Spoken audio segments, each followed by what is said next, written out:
Hello.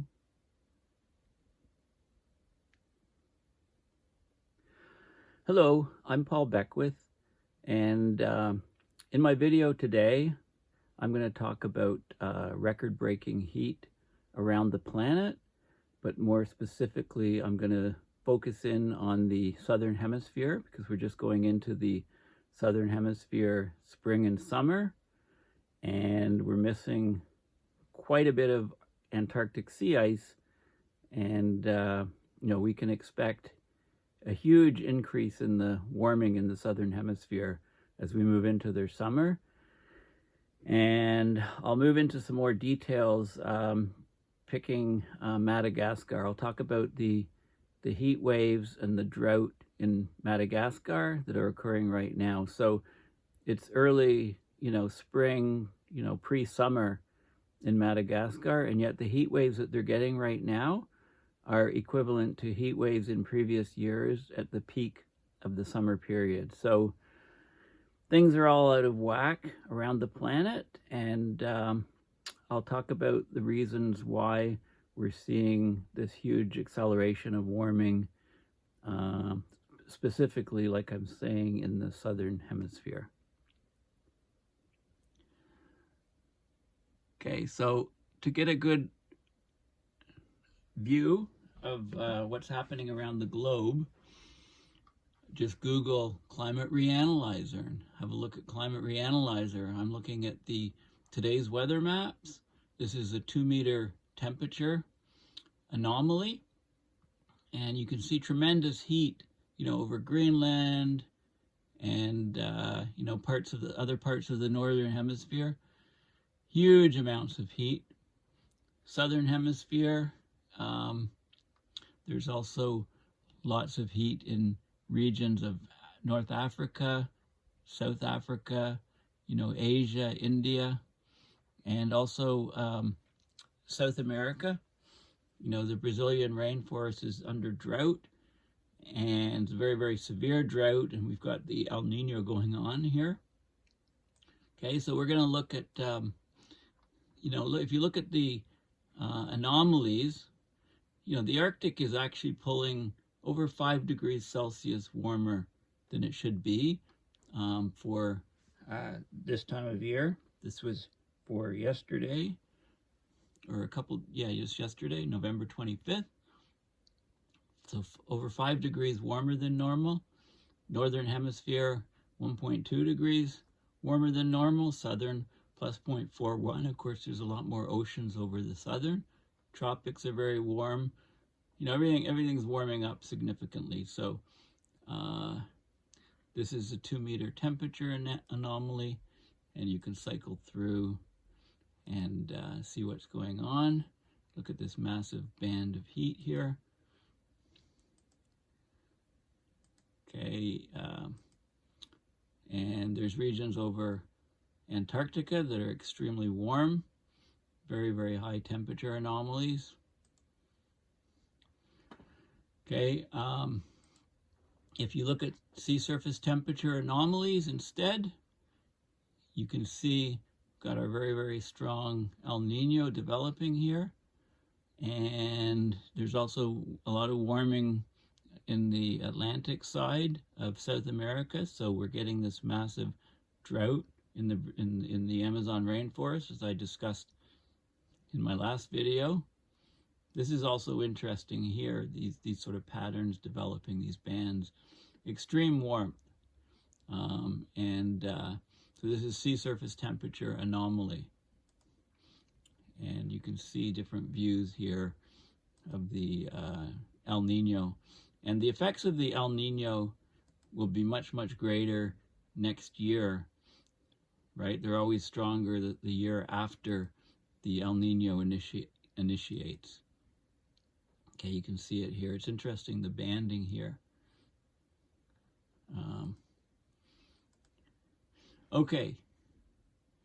Of course, Earth Null School is also a very good tool. We're looking at the air and at the surface, the temperatures, and you can see what's going on, just by clicking to look at the temperature of a specific region. So another very useful tool. Okay, so what's going on in the Southern Hemisphere? Before I do, I just want to give a plug for Climate Emergency Forum. So people from our group are attending the COP28, and there's going to be a lot of press conferences. I think the first week is focusing on press conferences with James Hansen and Dan Galpern, his lawyer, and Regina. And so there's a bunch of press conferences the first week, and then the second week, I think there's 3 the first week, mostly focusing on Hansen and his work, and there's 3 the second week. Unfortunately, I won't be attending this year, but I did have an interview with James Hansen, and the video just came out today on it, so you can click on this link here. If you just Google Climate Emergency Forum, and you can click on the link there and find it in YouTube. And we talked for about 40 minutes or so. It was a great interview, very great opportunity to ask James Hansen, some about his global warming in the pipeline paper and some things. We did talk about methane, talked about a lot of different topics. So don't miss that video. It just came out today. You can click on it here. Okay, so what's happening in the Southern Hemisphere? Of course, the Southern Hemisphere is bracing for record-breaking heat, okay, because we're entering the summer, and there's going to be sweltering heat. Here's a view of Santiago, Chile, showing the smog caused by high temperatures. That was a few months ago. South American countries like Chile and Argentina set heat records in the middle of the southern winter due to a combination of the El Niño and climate change. Almost made it to Santiago, Chile, I guess about 4 years ago, because the COP was supposed to be there just before the pandemic.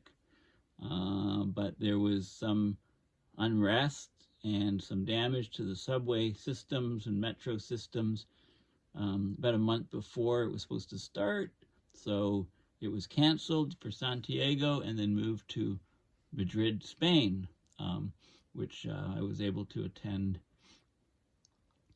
Okay, so the Southern Hemisphere is facing a summer of extremes.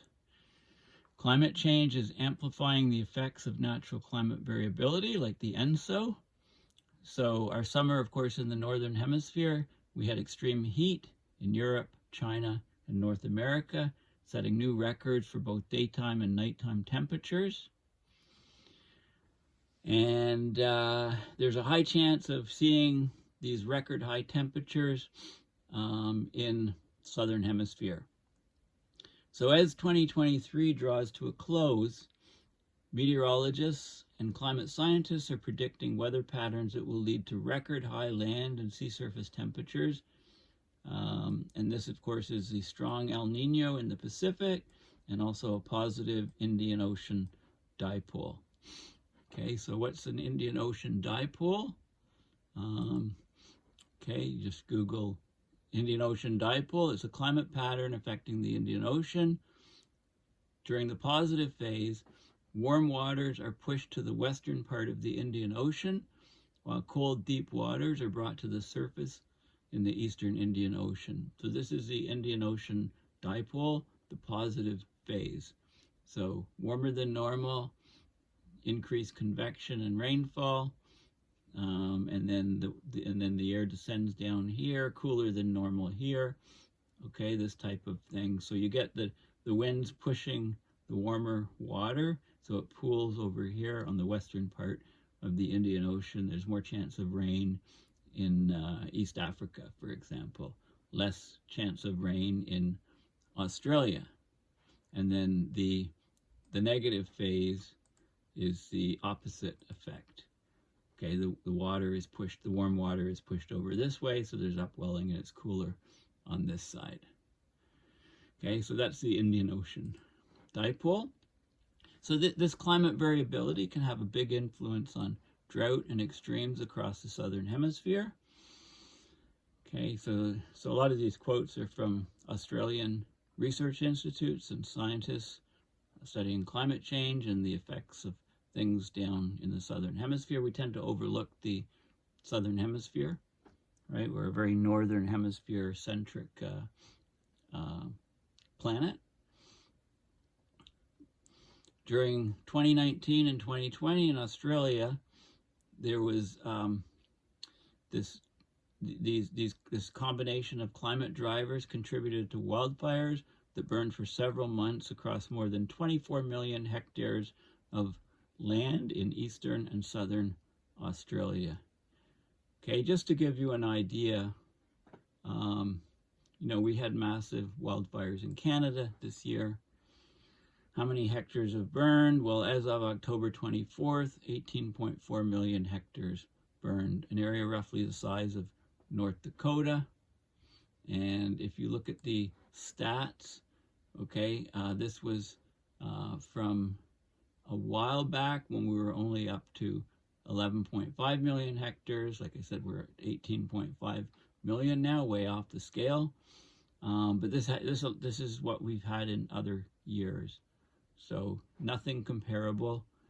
Already at this point, when this when this statistic site was set up for Canada, it was 11.5. And like I said, we're 18.5 now, and you can compare that to Australia, which had 24 million hectares, billions of animals, koalas, etc., kangaroos killed, and all the forest devastated. It was horrible fires. In Eastern Africa, the El Niño and positive Indian Ocean Dipole is associated with wetter conditions than normal. Okay, so you can see that happening here, right? Warmer than normal, wetter than normal over here. Increased likelihood of extreme rainfall events and flooding in East Africa. Above average rainfall forecast for much of Southern Africa in mid to late spring, which is October to December, followed by warm and dry conditions in the summer. In South America, El Niño has a more checkered effect. It brings wet conditions and flooding to some parts of the continent, like Peru and Ecuador, but hot, dry conditions to the Amazon. And my last video was, of course, on the Amazon. And if we go into Climate Reanalyzer again, and go down to Africa, you can see Madagascar and the tremendous amounts of heat there. And I'll be talking in more detail about a climate attribution study for the heat in Madagascar. Okay, so of course, leading up to 2023, we had 3 consecutive years of the La Niña, the El Niño counterpart of ENSO, and that brought relatively cool, wet conditions to eastern Australia, led to record-breaking droughts and hot weather across the bottom half of South America. But the triple dip La Niña has helped to mask global temperature increases associated with rising greenhouse gas emissions and climate change. But that's over now. All that heat that was stored in the ocean is now being released. It's all emerging. Heat waves, one of the most deadly weather events, are a major concern for summer 2023 in the Southern Hemisphere. Summer of 2023 saw the Northern Hemisphere with unprecedented high temperatures in China and parts of Europe and North Africa, the worst bushfire. I like how they call it bushfire. You can see this is written in Australia. Bushfire is wildfire. We call it wildfire up in the Northern Hemisphere. The worst wildfire season on record in Canada, severe marine heat waves in the Mediterranean, North Atlantic, etc., etc.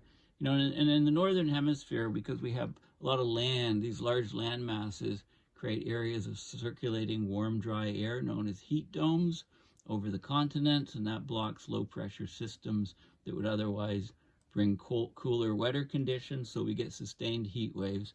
But in the Southern Hemisphere, these heat domes are less of a concern. There's big landmass in Australia, but other than that, there's a lot more ocean in the Southern Hemisphere, so the ocean to land ratio is much higher. So the systems are different, behave differently.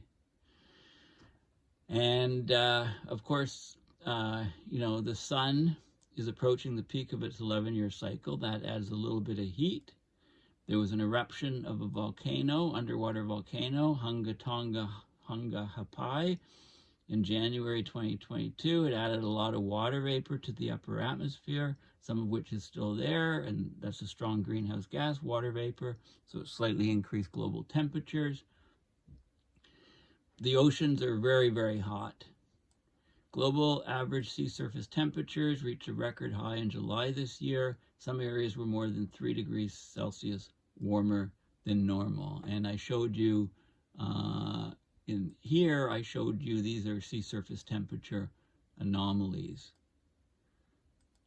Okay, so very, very warm oceans, not just from the El Nino, but from other effects as well. Very, very warm oceans. Okay, there's also, this is a key factor for the Southern Hemisphere. It's not emphasized as a key factor here, but I'm going to highlight it because this is the most important thing going on in the Southern Hemisphere. There's record low levels of sea ice around Antarctica. This leads to a feedback loop. Large areas of the Southern Ocean that would usually still be covered by sea ice in October aren't. The ice is missing. I don't know, it was as much as 2 million square kilometers of ice. So instead of being reflected off white ice, the incoming sunlight is absorbed by the dark ocean surface. I don't know why they say more likely. That's crazy. It's physics. Anyway, more is absorbed by the dark ocean surface, and this makes the surface warmer and melts back more sea ice. So we have a positive feedback. The warmer, less ice, more warming, even less ice. The southern annular mode is also important. It's also known as the Antarctic Oscillation. It describes the northward and southward shift of the belt of westerly wind that circles Antarctica. So you got this band of wind circling Antarctica, and when it's a positive, the winds are stronger and there's less north-south movement, and when they're weaker, there's more north-south movement. In 2019, it was in a strong negative phase. So across eastern Australia, there was a lot of very hot and dry winds blowing across the desert to eastern Australia. So this exacerbated the bushfire risk because it dried out the vegetation, and it also meant that the fires would spread that much quicker with the winds. A positive southern annular mode is associated with greater rainfall across most of Australia and southern Africa, but dry conditions for South America, New Zealand, and Tasmania. Right now, the SAM, southern annular mode, is in the positive state, but it's forecast to return to neutral, right? So they're not expecting it to be very strong. And of course, you know, there's cautions about what the next year's summer will be, because the biggest impact of El Nino is felt a year after it initiates. So that's 2024, 2025, if it lasts as a super El Nino like some of the previous ones. Okay, so the Southern Hemisphere is going to be, you know, having record-breaking heat over the next number of months. Okay, let's have a look at Madagascar in the Southern Hemisphere. And this is the capital of Madagascar, Antananarivo, which is mentioned in the article. Here's where we are. And you can see, you know, we're about, it's about 20 degrees south here. Okay, as you can see, if you're looking down here, it gives the lat and longitude, and you can see, you know, Madagascar is as low as 25 degrees south, and as close to the equator is 11 and a half degrees south. Okay, so there's massive heat there, and the people just can't handle it. Why? Well, this is from World Weather Attribution, a great site, worldweatherattribution.org. More than 80% of people living in poverty in Madagascar make the population highly vulnerable to prolonged periods of high temperature. They're just not able to, they don't have the resources to deal with the heat wave. Okay, very little air conditioning.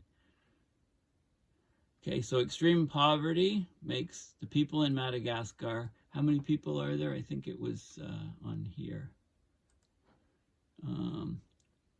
Just 28.92 million people. That was in 2021 in Madagascar. Capital Antananarivo, which is, shown, the pin is shown here. Okay, so just under 30 million people, basically. So Madagascar, in particular, the most populated region around the capital city, experienced it in 2023, its hottest October ever, breaking many high and low temperature records. So October is the start of the hot and wet season.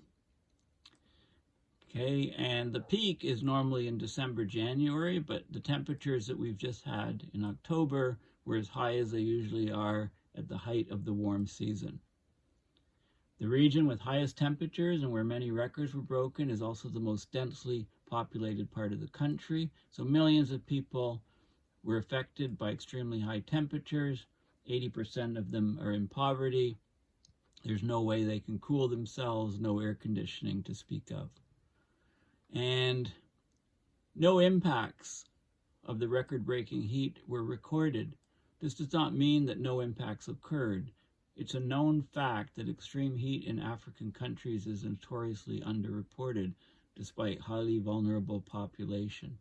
So scientists from Madagascar, South Africa, Denmark, the Netherlands, and the UK collaborated with World Weather Attribution to look at the extent to which human-induced climate change has altered the likelihood and intensity of hot Octobers in Madagascar. So this is the warmest, the 7-day maximum temperature anomaly was on October 16th. And you can see this is temperature in degrees Celsius above the normal. So there's the whole island of Madagascar. You can see this whole band here. There's a mountain range here, basically. And just to the east of it, you can see this whole band where temperatures, all of the red and all of the black and the purples are, up here, 5-6 degrees Celsius warmer than normal. That's the daily maximum temperature anomaly, but also the daily minimum temperatures were quite high. So the anomaly wasn't as great, but lots of red, some purple. So the daily minimum temperatures at night were still 3 to 5 degrees warmer than normal. So this is very important for human health and the ability to withstand heat waves. If people can't cool down at night, then the heat just gets to them, wears them down over time. Okay, so the main findings of the attribution study: heat waves in all regions of sub-Saharan Africa are dramatically underreported, leading to little awareness about the dangers of extreme heat. Heat-related mortality is estimated to increase by a factor of 4 by 2080. Okay, unless required investments to adaptation are made, i.e. money for air conditioners, I think is the biggest thing. South Madagascar is particularly vulnerable to the impacts of heat waves, as food and agricultural systems are likely to collapse under high temperatures and compounding drought conditions and frequent highly destructive cyclones. Extremely dry air during heat waves, including the nights, result in difficulty to breathe. Children are reported to be the worst affected, with an overall high heat-related mortality. Basically, this warm October was about a 1 in 100 event in today's climate, and it's expected to be maybe, it'll happen much more frequently in tomorrow's climate, and I'll show you a graphic on that. It's right here. So this is how often should we expect similar October heat waves in Madagascar to what we've just had? Before climate change, virtually impossible. Today, with 1.2 degrees Celsius warming, we all know that 2023 is going to end up pegging at 1.5. It's a 1 in 100 year event. With 2 Celsius of warming, it goes to a 1 in a 5 year event. And we, as I've said, we can expect 2 Celsius in 15 years, by 2038. Okay, so they've estimated the influence of human-caused climate change on the extreme heat. Because of human-induced climate change, the heat wave event would have been 1 to 2 degrees Celsius cooler had we not warmed the planet by burning fossil fuels. So the signature of burning fossil fuels on this heat event that's going on in the Southern Hemisphere, specifically in Madagascar, is it's made much worse. And the probability, the change in likelihood is going to be huge. So a 1 in 100-year event, it's going to be down to, what did we say, 1 in 5-year event with 2 degrees of warming. Okay, in Madagascar, less than half the population has access to electricity and clean water, making most common coping strategies in extreme heat inaccessible to a large part of the population. Linked to the lack of clean water is one of the lowest child survival rates in the world, with very young children being particularly vulnerable to extreme heat. These young lives are even more endangered. There's a lot of urban poverty, a large workforce. Many people work outside and they can't in these heat waves, so there's loss of productivity and income during hot days, and that compounds the vulnerabilities. Okay, so how's climate influenced the average October temperature in Madagascar? Before climate change, about 23.5, about 25 today, and that's going much higher with increased warming, with much higher risk to people. Okay, so I'll just show you this is open source. This is the scientific peer-reviewed paper put out by the climate attribution people. So extreme poverty rendering Madagascar highly vulnerable to underreported extreme heat that would not have occurred without human-induced climate change. Okay, so quite a few authors. Now the main findings I've talked about already because they were in the paper, they were in this article. These are all the main findings listed here. Okay, so I don't need to go over them again, but let's just have a look at some of the other work here. So basically, the number of people exposed to heat waves between 2000 and 2016 increased by around 125 million people. Okay, these heat waves are a threat multiplier to society. Madagascar generally has 2 main seasons. The warm and wet period is from October to April, and the cold and dry season is from May to September. But the spatial distribution of the mean temperature over the island is highly determined by the topography of the area. The north-south oriented mountain chain reaches over 2,000 meters in places, runs down the length of the country. It creates distinct climate regions. So the central and eastern parts are the highlands of the country. They have a mean annual temperature ranging from 15 to 23. Temperature reaches 25 in the lowland western coast. Okay, so since July of this year onward, we've had monthly average temperatures exceeding those recorded in any year since 1950. The temperature anomaly for October reached 1.64 above the average. Specific regions of the country exceeded 2.5 C. This is an average, so it put residents and ecosystems under pressure, raising concerns about the health of citizens, potential repercussions to the country's agriculture and biodiversity. It really stands out. Okay, so let's have a look at the figures. So this is the seasonal cycle of mean temperature. You can see 1991 to 2020 years all plotted. You can see where the spread is. 2019 was quite warm, but this year, 2023, exceptionally warm since sort of June, July, exceeding all records. And I showed you, oh no, I didn't show you this. This is the for all of October. This is the anomaly with respect to 1991 to 2020 average. And you can see for October, vast regions of Madagascar were, as high as 3 degrees Celsius warmer than normal. Okay, and this is the rank, temperature rank, 1 to 2 being the hottest. These regions here all set heat records, ranked number 1, the hottest. This is recorded heat wave days in Madagascar and parts of East Africa, and you can see, over 10 days, the scale should go up higher, but you can see all these regions, this is heat waves days, so at least over a third of the month had massive heat wave days. And these plots here, I've shown you from the article, right? Those are these plots here. The 7-day maximum temperature, or the 7-day anomaly, maximum temperature anomaly, and the 7-day minimum temperature anomaly. So it's not cooling down at night, it's getting extremely hot during the day. Let's see, what other figures can I show you of interest? Okay. Okay, there's lots of other data in the paper, lots of other stats.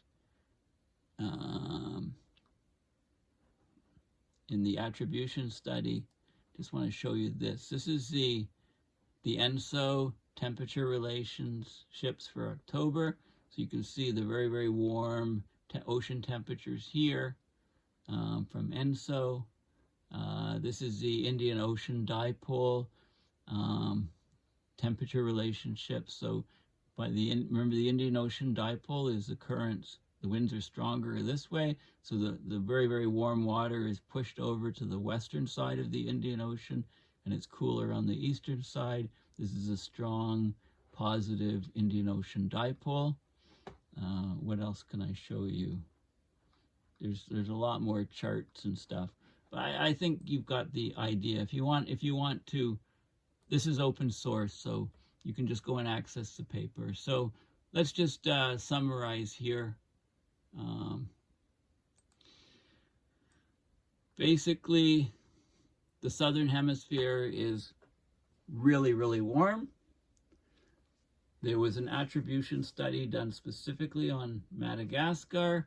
Madagascar, a country with about 29 million people, 80% poverty rates. People just don't have access to air conditioning, and they're being exposed to these record high temperatures.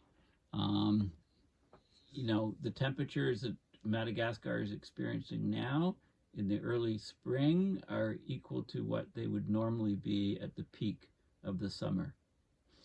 Okay, so as we move forward and head towards the peak of the summer, with all that Antarctic Sea-Ice missing, we're going to see lots of mortality and lots of human misery in this poor African country. And we need more reporting. We need more information on what's going on in Africa, because we're just not getting it. And you can see, other regions of the world have much higher temperature anomalies than we do have down here. This is the global map. Okay, so we're in a lot of trouble, and the Southern Hemisphere is going to pay the price over the next 6 months to a year, probably at an amplified rate compared to the rest of the planet. Okay, thank you for listening. Please consider going to my website, paulbeckwith.net, and clicking on PayPal to support my research and videos.